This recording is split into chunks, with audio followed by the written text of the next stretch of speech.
말씀, 한 절의 말씀을 가지고 함께 나눌 말씀의 제목은 오늘 10절 말씀 마지막 부분에 나와 있는 표현이죠. 영원히 계속되어야 할 일이라고 하는 말씀의 제목으로 우리 성도님들과 함께 말씀을 생각해 보도록 하겠습니다. 여러분, 5월 한 달 동안 우리 전체적인 주제가 교제입니다.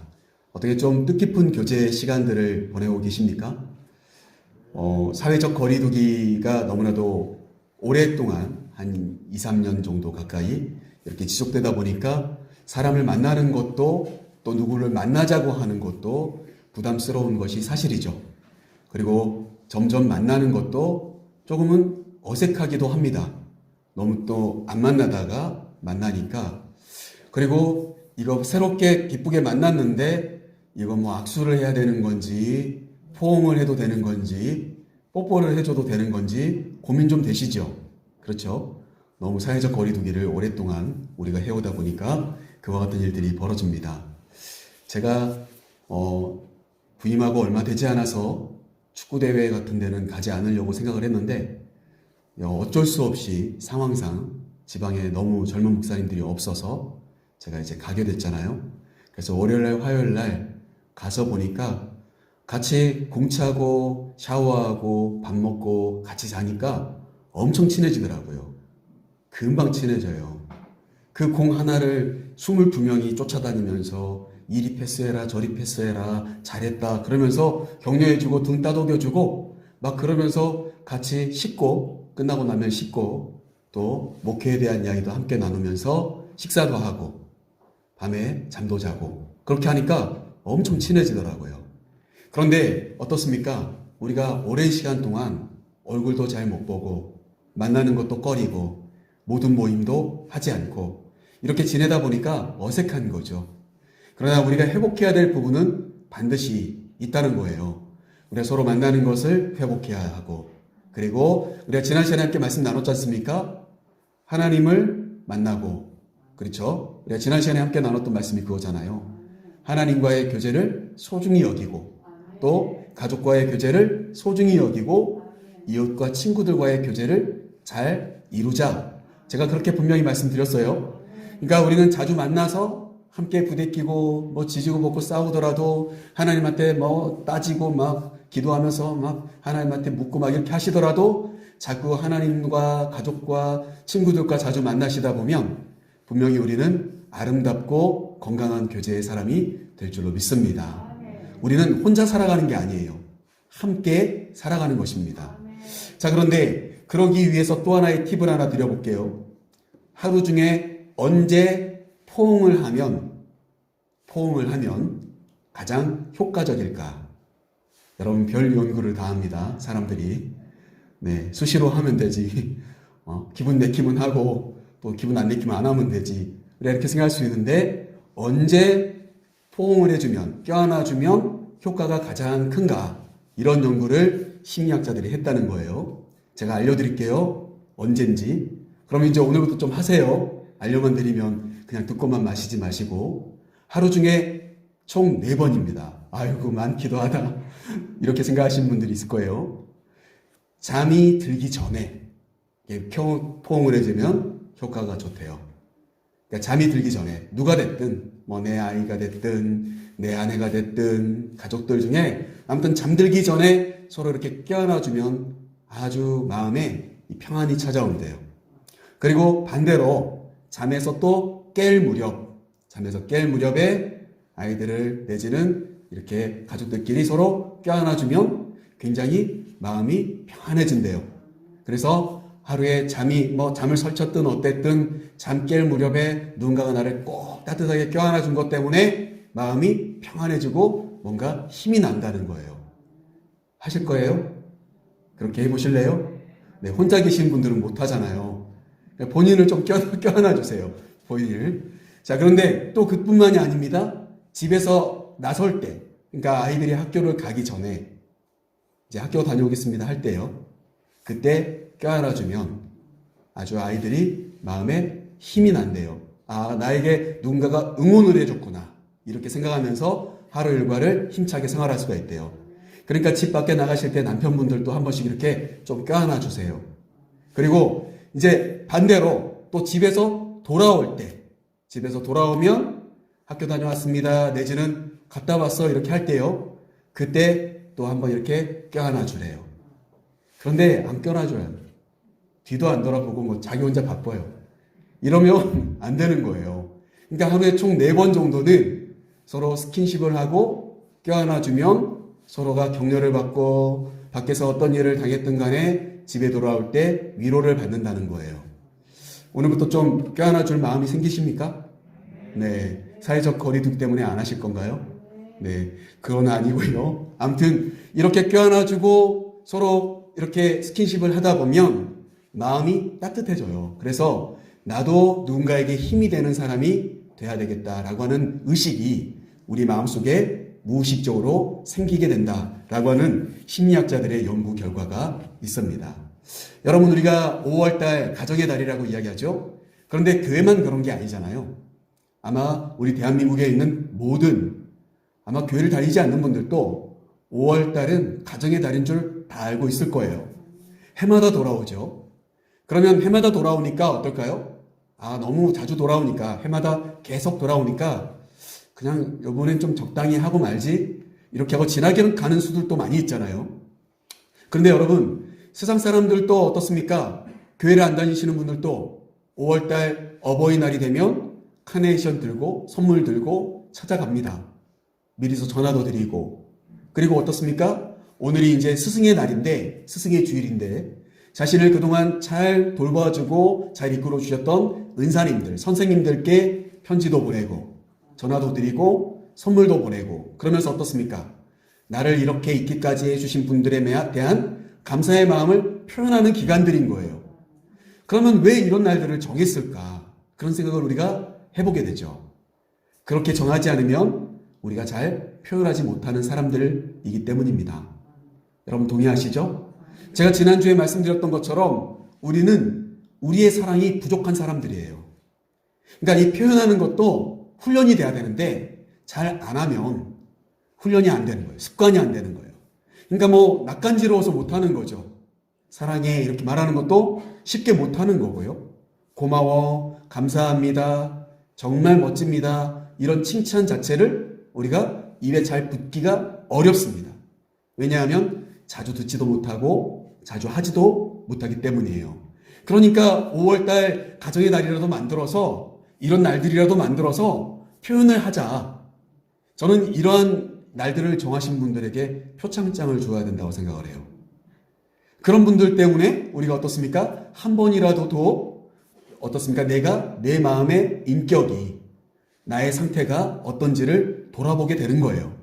내가 얼마나 감사가 있는 사람인지, 내가 고마운 마음이 있는 사람인지, 내가 얼마나 표현을 잘하는 사람인지 우리가 스스로를 돌아보게 되는 기간들인 거죠. 여러분, 다 때가 있습니다. 이 기회를 놓치지 마시고 어떻습니까? 한 번이라도 더 여러분께서 표현하고, 제가 아까도 말씀드렸죠? 하루에 몇 번 포옹해 주라고요? 4번. 네. 이렇게 대답은 잘 하셨으니까 이제 분명히 하실 거라고 믿습니다. 아무튼 우리가 어떻습니까? 자주 표현하고 그리고 감사하고 격려하면서 서로 힘이 되어주고 위로가 되어줄 수 있는 그런 은혜로운 가정들이 돼야 됩니다. 때가 있어요. 그 때를 놓쳐버리면 나중에 하고 싶어도 못해요. 우리가 지난 시간에도 그런 말씀을 드렸잖아요. 지난주에도 부모님이 영원히 살아계시지 않는다고. 내가 정말 이런 정도가 되면 부모님께 진짜 효도해야지 이렇게 했는데 그때까지 부모님이 기다려주시지 않을 수도 있다. 여러분, 때가 있다라고 하는 거예요. 자, 그래서 잠언 말씀에 보면요, 잠언 3장 2절부터 8절 말씀 앞에 화면을 보시면서 저희 한번 같이 읽어볼게요. 같이 읽겠습니다. 날 때가 있고 죽을 때가 있으며, 심을 때가 있고 심은 것을 뽑을 때가 있으며, 죽일 때가 있고 치료할 때가 있으며, 헐 때가 있고 세울 때가 있으며, 울 때가 있고 웃을 때가 있으며, 슬퍼할 때가 있고 춤출 때가 있으며, 돌을 던질 때 버릴 때가 있고 돌을 거둘 때가 있으며, 안을 때가 있고 않는 일을 멀리할 때가 있으며, 찾을 때가 있고 잃을 때가 있으며, 지킬 때가 있고 버릴 때가 있으며, 찢을 때가 있고 꿰맬 때가 있으며, 잠잠할 때가 있고 말할 때가 있으며 사랑할 때가 있고 미워할 때가 있으며 전쟁할 때가 있고 평화할 때가 있느니라. 아멘. 여러분, 우리가 생각해 볼 때 쭉 읽으시면서 어떤 느낌이 드세요? 때가 있다는 거예요.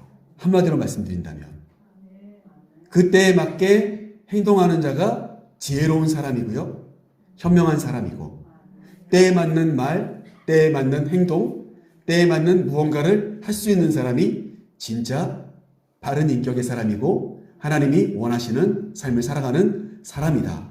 그렇게 말씀드리고 싶습니다.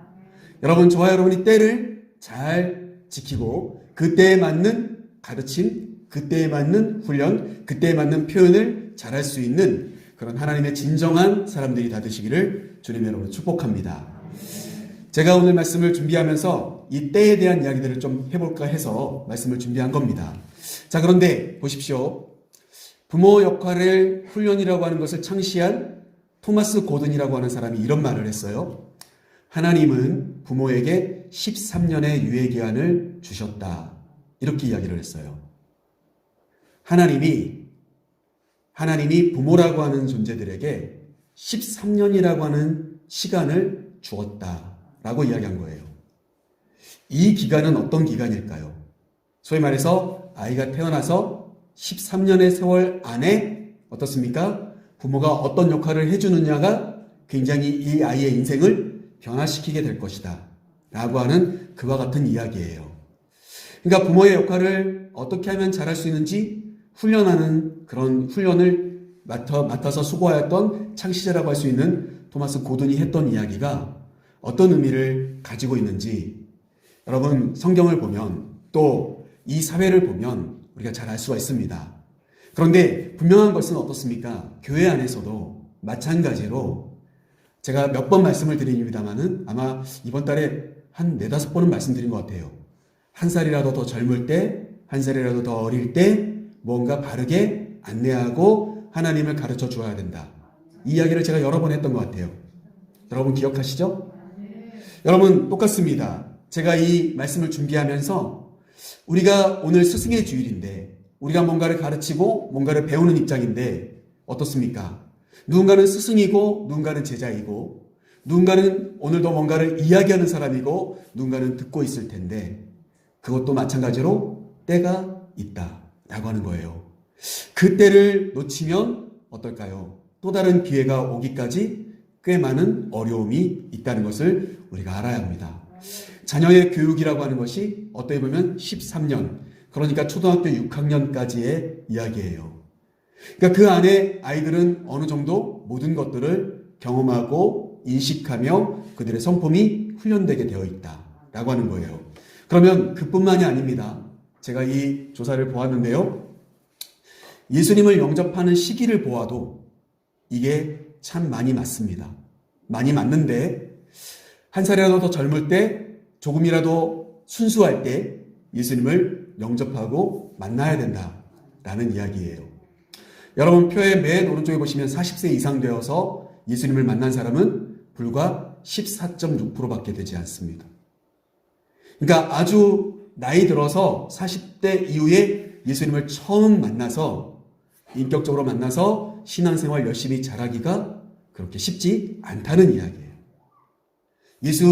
예수님을 영접한 사람들의 그 시기를 조사해 보니까 오히려 더 어렸을 때 더 많은 사람들이 예수님을 영접하더라. 아까 토마스 고든이 말했던 것을 중심으로 생각해 보면 13세라고 하면 거의 10살, 14살 사이죠. 그러면 그 이전에 예수님을 만날 수 있는 확률은 17.4%입니다. 17.4%.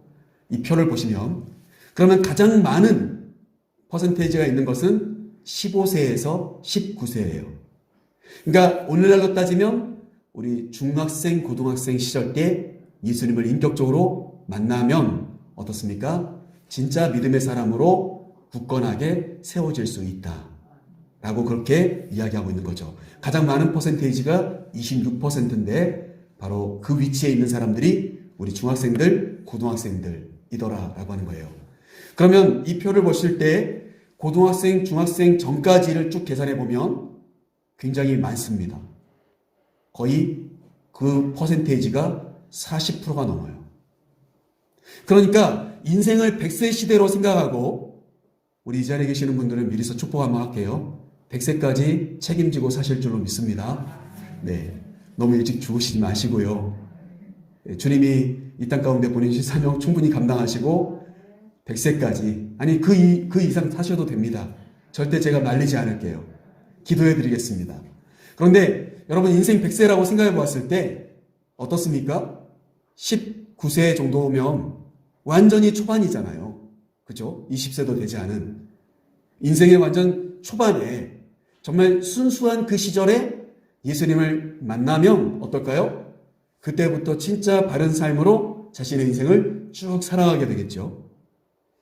여러분 이 표를 통해서 우리가 생각해 볼 수 있는 것은 때에 따라서 어떻습니까? 예수님에 대해서 잘 소개하고 그때 예수님을 만날 수 있도록 우리가 가르쳐야 된다라고 하는 것을 알게 됩니다. 여러분 9세 이전을 보시면 9살 이전 그러면 우리로 생각해 보면은 초등학교 들어가기 전이라고 생각하면 되겠죠. 그러면 물론 초등학교 2학년 정도가 9살인데 초등학교 들어가기 전에 아이들이 예수님을 만날 수가 있어요. 5.4%가 예수님을 만났다는 거예요. 그런데 이 시기에 아이들은 어떠냐? 잘 따라합니다. 그냥 따라해요. 그래서 해필드라고 하는 아동심리학자가 이런 이야기를 했어요. 아이는 출생한 후에 몇 주 안 되어서 모방을 통한 행동의 변화를 경험하게 된다. 이렇게 이야기했어요. 그러니까 소위 말해서 아이가 태어나고 뭐 지금 얘가 뭘 알겠어. 우리는 이렇게 생각하잖아요. 그런데 몇 주 안 돼서 이 아이가 엄마, 아빠 주변에 있는 사람들의 그 말, 그 행동 이런 것들을 어때요? 따라하기 시작한다는 거예요. 따라해요. 그러니까 어떻습니까? 그때부터 아이들이 거의 9세까지 아이들이 어때요? 다 따라합니다. 그러니까 교회 입장에서는 어떻게 해야 될까요? 이 시기에 아이들에게 보여줘야죠. 그렇죠? 보여줘야 합니다. 어떻게 하는 것이 예배인지, 기도는 어떤 자세로 하고 예배는 어떤 자세로 어떤 태도로 드려야 되는지 보여줘야 합니다.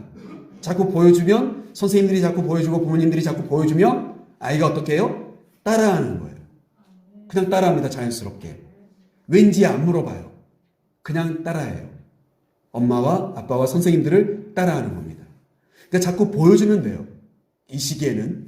그러면 반대로 10세부터 14세 사이에는 어떨까요? 그러니까 소위 말해서 우리로 따지면 8세부터 13세 정도 되는 아이들이 어린이부 아이들인데, 어린이 교회 아이들인데 그 아이들 때는 어떤 특성이 있냐면 자기가 그동안 따라해왔던 것들이 이게 왜 그렇게 했는지 자기 스스로 묻기 시작합니다.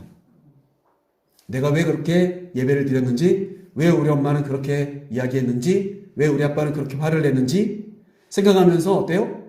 자기가 따라했던 행동들이 어떤 뜻이 있는지, 어떤 의미가 있는지 생각하기 시작합니다. 그러면서 서서히 마음을 그곳에 열기 시작해요. 그러니까 어떨까요? 폭력적인 아이도 될 수가 있고요. 반대로 이것에 대한 답을 똑바로 자기가 얻지 못하면 어떨까요? 자기가 어긋난 삶을 살아가게 되기도 한다는 거예요. 여러분 결국 이때에 우리 교회에서는 이 아이들에게 무엇을 그러면 보여줘야 될까요? 가장 중요한 목표는 이 아이들이 예수님을 빨리 만날 수 있도록 도와줘야 합니다. 그런데 중요한 것은 그겁니다. 왜 네가 이렇게 기도해야 되고, 네가 왜 이렇게 예배해야 되고, 네가 왜 이렇게 교회를 사랑해야 되는지 그것을 조금씩 설명하여도 그 아이들이 어때요? 이해할 수가 있게 되어지는 거예요.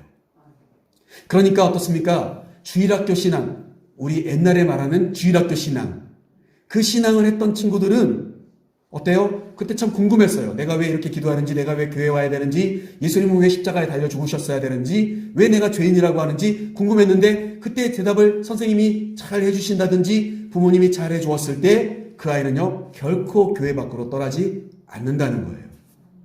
그리고 떠나더라도 돌아옵니다. 반드시. 그래서 어떻습니까? 그 시기의 아이들 13년, 아까 말했던 우리 토마스 고든이 말했던 13년의 유예 기간 안에 어떤 신앙의 훈련을 잘 받은 아이들이 비록 방황하거나 타락하거나 어떤 세상으로 자기의 발걸음을 옮겼더라도 돌아오는 확률이 무려 70%라는 거예요. 여러분, 그러니까 주일학교 신앙이 그냥 시시한 신앙이 아닙니다. 쟤것들이 뭘 알아서 저렇게 하겠어? 아닙니다. 무시하시면 안 돼요. 자, 그러면 청소년 시기 때는 어떨까요? 그때는 소위 말해서 친구들과의 관계가 굉장히 중요한 시기예요. 그리고 주변이 자꾸 살펴집니다. 나나 우리 가족들이 아닌 다른 사람들의 눈을 엄청 의식하면서 살아갑니다. 그러면서 어떨까요? 삶에 대해서 또 내가 무엇을 하면 좋을지 나의 꿈에 대해서 고민합니다. 그러면서도 여러 가지로 어때요? 친구들과의 관계 속에서 유혹되기도 하고 어떻습니까? 엇나갈 수도 있고 반대로 어떻습니까? 자기의 꿈과 미래를 위해서 진지하게 자기 스스로를 다잡는 그런 시기입니다. 그러니까 주변에는 수많은 유혹들이 있고 그리고 자기의 감정조차도 조절하기 참 어려운 시기인데도 불구하고 어때요? 그 안에서 만약 예수님을 만난다면 그러니까 저희 26% 안에 들어갈 수 있다면 어떨까요? 그 아이는 어떨까요? 그 청소년들은 자신의 삶에 여러 가지 위기가 다가와도 믿음으로 굳건히 그것을 이겨나가는 경쟁력 있는 아이들로 성장할 수 있다라고 하는 것입니다. 여러분, 그러니까 우리가 어떻습니까? 44%나 되잖아요, 거의. 이 시기까지. 그죠? 청소년 시기까지. 그들에게 복음을 전하는 일에 집중해야 되겠죠. 교회는 어찌됐든 간에 그 아이들이 어떻게 하면 바르게 자기가 믿음 생활을 바르게 할 수 있는지 선생님들이 관심을 기울이고 이 아이의 성정을 하나님께 맡기며 예수님을 만날 수 있도록 최선의 방법들을 강구해야 합니다. 그런데 안타깝게도 우리가 거의 한 3년 정도는 적어도 3년 가까이는 수련회도 못했어요. 우리 지도제일교회는 어떠셨는지 전 잘 몰라요. 그런데 제가 사역하는 공간에서는 한 2년 정도만 계절교육이라고 하여서 여름에 행사들을 좀 했었어요. 그전에는 꿈도 못 꿨어요. 코로나 때문에. 그러니까 어떻습니까? 그 시기에 학창시절을 보내버린 친구들은 예수님 만날 기회가 없어져 버린 거예요. 자기의 삶에 대해서 신앙 안에서 답을 내릴 수 있는 그런 고민과 그리고 기도와 그런 열정을 심을 수 있는 그 기회를 놓쳐버린 친구들이 된 거예요. 얼마나 안타깝습니까? 여러분, 그래서 우리가 다음 세대들을 위해서 기도를 많이 하고 바른 가르침을 해줄 수 있는 좋은 스승들이 되어야 될 줄로 믿습니다. 그러니까 우리 장년교회 성도님들, 우리 지도제일교회 우리 어르신들은 이따가도 좀 말씀드리겠습니다만 어떤 모습이어야 되냐면 아이들이 오기만 하면 좋아해 주셔야 돼요. 안치해 주시고 좋아해 주시고 잘 왔다, 그래 너 요즘 어떻게 지내냐 그러면서 맛있는 거 하나라도 사 먹으라고 용돈도 좀 주시고 막 이런 분들이 되셔야 해요. 그래서 어때요? 내가 교회만 가면 어깨가 좀 이렇게 올라가는 걸 이렇게 생각할 수 있도록 만들어 주셔야 돼요. 그런 분위기를 자꾸 만들어서 자꾸 오게 만들어야죠. 그 말씀을 들을 수 있는 기회를 자꾸 주어야죠. 그럼 어떨까요? 예수님을 만날 수 있는 기회가 그들에게 많이 주어지게 될 거라는 사실입니다. 자, 그러면 우리 청년들 시기라고 할 수 있는 여기 표에서 보면 20세부터 29세까지는 어떻습니까? 꽤 많아요. 23.7% 정도 됩니다. 여러분, 이 청년의 시기에도 예수님을 만날 수 있는 기회가 아주 참 좋아요. 요즘은 사실은 29세까지가 청년이라고 하기가 좀 민망한 것이 39세까지 늘려야 될지도 모르겠어요. 결혼들을 늦게 하셔서. 그렇죠? 아주 나이 많으신 노총각 노처녀들이 많으세요. 그래서 깜짝깜짝 놀래요. 제가 주례를 해야 될지 민망할 수가 있어요. 내가 주례를 해도 될까? 이런 생각이 들 수가 있을 것 같아요. 요즘 너무 결혼을 늦게 하게 되니까. 그런데 보통적으로는 우리 성결교단 뭐라고 할까요? 그러니까 성결교회 청년회 회칙을 보면 35세까지를 청년이라고 하거든요. 그러면 이제 우리는 한 30세까지라고 생각해 보면 어떨까요? 그 시기의 청년들은 어떨까요? 적어도 이제까지 교회 안에서 자랐다면 자기가 청년이 소위 말해서 고등학교 졸업하기 전까지 배웠던 여러 가지 신앙 교육들이 있을 거예요.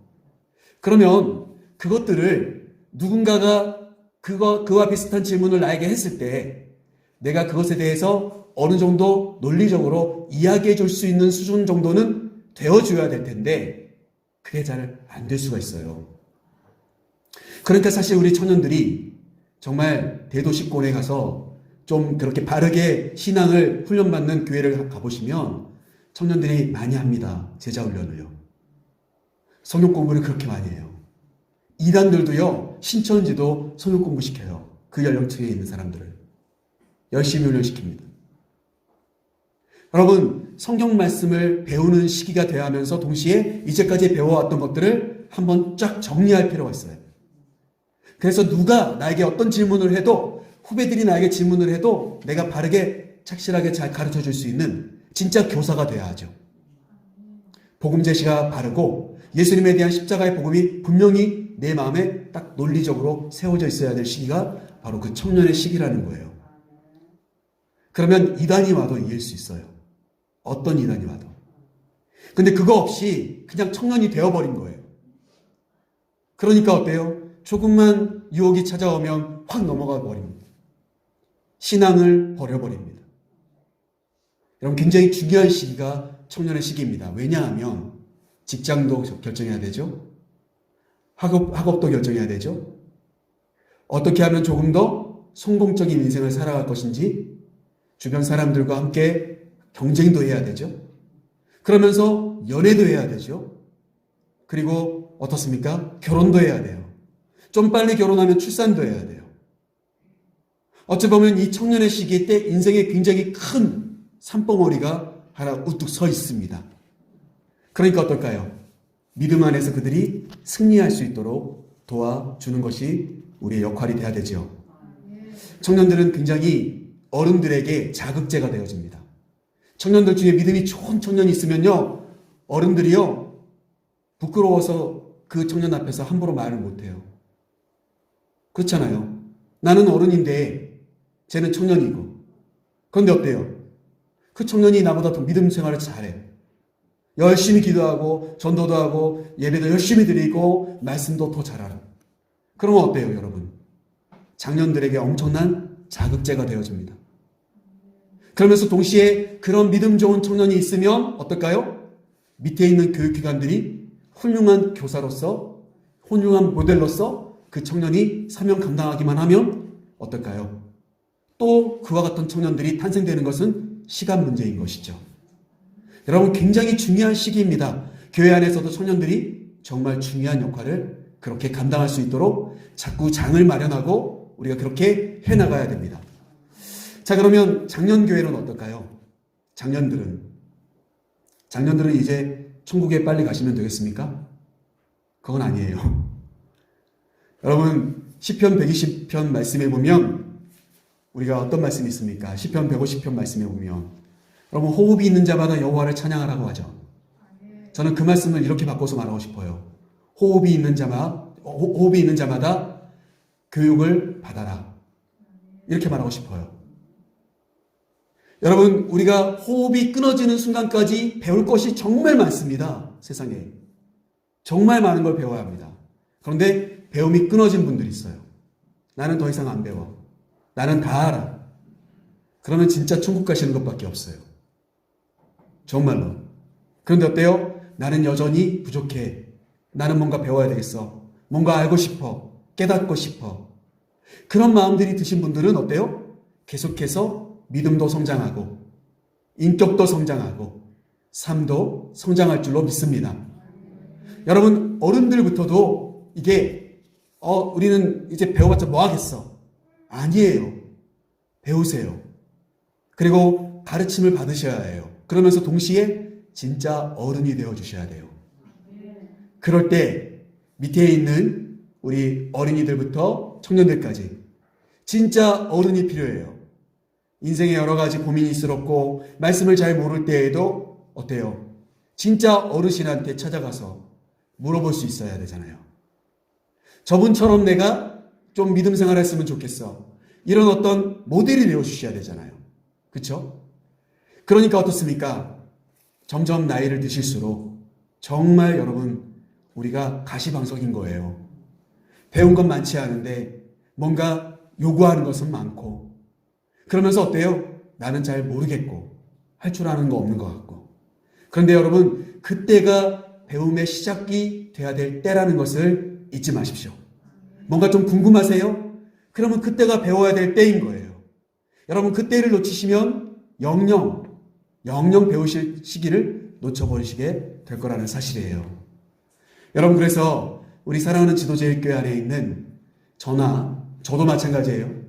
우리 모든 성도님들, 또 우리 꼬마들, 우리 어린이들, 우리 학생들, 청년들까지 우리 지도제일교회에 속해 있는 모든 분들이 그리스도 안에서 우리가 훈련받고 가르침받는 그와 같은 일들이 계속해서 이어졌으면 좋겠습니다. 그때마다 여러분 예수님을 만나야 될 그 때들이 있고 그 기회들이 있어요. 그걸 결단코 우리가 놓치지 않는 삶을 살아가셨으면 좋겠습니다. 여러분 오늘 말씀은 우리가 한 절인데 그래서 말씀을 제가 오늘 지금까지 다른 부분들을 통해서 말씀을 쭉 이끌어 왔어요. 자, 그렇다면 오늘 본문 말씀은 어떤 이야기를 하고 있을까요? 우리 10절 말씀 한번 같이 읽으면서 오늘 본문 중심으로 말씀을 좀 생각해보고 말씀 마치겠습니다. 같이 읽겠습니다. 여호와를 경외함이 지혜의 근본이라 그의 계명을 지키는 자는 다 훌륭한 지각을 가진 자이니 여호와를 찬양함이 영원히 계속 되리로다. 아멘. 여러분 참고로 여기 시편 121편은 교육적인 목적을 위해 기록한 시편입니다. 시입니다. 그러니까 그들이 이 시만 노래를 이렇게 외우기만 해도 그들이 히브리어 알파벳을 다 떼게 되어 있어요. 왜냐하면 우리는 우리의 언어로 이것을 번역하다 보니까 잘 느끼지 못하는데 우리로 따지면 가나다라 마바사 이렇게 시작하잖아요. 우리가 그렇죠? 가나다라 마바사 이렇게 쭉 가잖아요. 히브리어도요. 베체데 이렇게 쭉 갑니다. 그런데 그거 제가 다 설명드릴 수는 없고 이 시편 111편은 바로 앞부분, 앞 시작하는 부분이 바로 그렇게 아로 시작하고 2절은 배로 시작하고 이런 식으로 그들끼리의 약속으로 이 구절이 그들의 알파벳 첫 글자를 따서 시작하는 단어들로 이 시편 111편을 처음부터 끝까지 기록했습니다. 이해되세요? 그러니까 아이들이 이 말씀을 외우고 이 노래를 기억하면 그 히브리어 알파벳을 다 자동적으로 떼는 거예요. 이해되시죠? 그렇게 만들어 놓은 시편 111편 중에 우리가 오늘 10절 말씀만 함께 읽은 겁니다. 여러분 이 시편 111편 전체적인 내용을 살펴보면 결국 그렇습니다. 하나님께 참다운 지혜를 구하는 사람이 돼야 된다는 내용입니다. 그러니까 아이들이 이 시편을 외우면 어떨까요? 하나님이 나의 진짜 주인이시고 내가 하나님께 지혜를 구하는 하나님을 예배하는 자로 살아야 되는구나 라는 것을 알파벳을 공부하면서 자연스럽게 말씀을 깨닫게 된다라고 하는 거예요. 아주 지혜롭죠? 네, 그렇게 이 시편이 기록되어 있다는 거예요. 그런데 오늘 저는 그러한 이 교육적인 시편 111편 중에 10절 말씀만 한번 생각해 보자는 겁니다. 먼저 가장 중요한 핵심이 있죠. 여러분 빨간 글씨로 되어 있는 부분이 뭡니까? 여호와를 경외함이 지혜의 근본이라 이렇게 되어 있습니다. 여러분 이 말씀 모르신 분들이 있을까요? 잠언 9장 10절 말씀 같이 한번 읽어보겠습니다. 같이 읽겠습니다. 여호와를 경외하는 것이 지혜의 근본이요 거룩하신 자를 아는 것이 명철이니라. 아멘. 여러분 솔로몬의 지혜서라고 할 수 있는 잠언에 나온 이야기입니다. 그들은 어때요? 이것이 불변의 진리라는 거예요. 여호와 하나님을 경외하는 것, 하나님께 예배하는 자가 될 때 우리는 하나님으로부터 오는 지혜를 근본적으로 받게 될 것이다. 그 사람은 하나님이 주시는 명철을 가지고 삶을 살아가는 자가 될 것이다. 그렇게 이야기하고 있습니다. 제가 한 말씀을 또 소개한다면 전도서 12장 1절 말씀인데 앞에 한번 읽어보겠습니다. 시작. 너는 청년의 때에 너의 창조주를 기억하라. 아멘. 여러분 그때에 청년의 때에 젊었을 때에 너의 창조주가 누군지를 네가 알고 깨닫고 기억해야 된다. 여러분, 이 두 가지 말씀은 동일한 말씀이에요. 여호와를 경외함이 지혜의 근본이다. 그 말씀을 깨달으려면 그 여호와 하나님이 우리 이 세상 모든 것을 시작하신 창조주라는 사실을 인정할 때 그 말씀이 진리가 되어지잖아요. 그렇죠? 그래서 그 말씀을 먼저 깨닫는 자가 되면 어떻게 될까요? 그러면 10절 말씀에 보면 뭐라고 나옵니까? 그 다음은 어떤 말씀이 나옵니까? 그렇게 그의 계명을 지키는 자는 다 훌륭한 지각을 가진 자가 될 것이다는 겁니다. 여러분, 10절 말씀 그렇게 나와 있죠?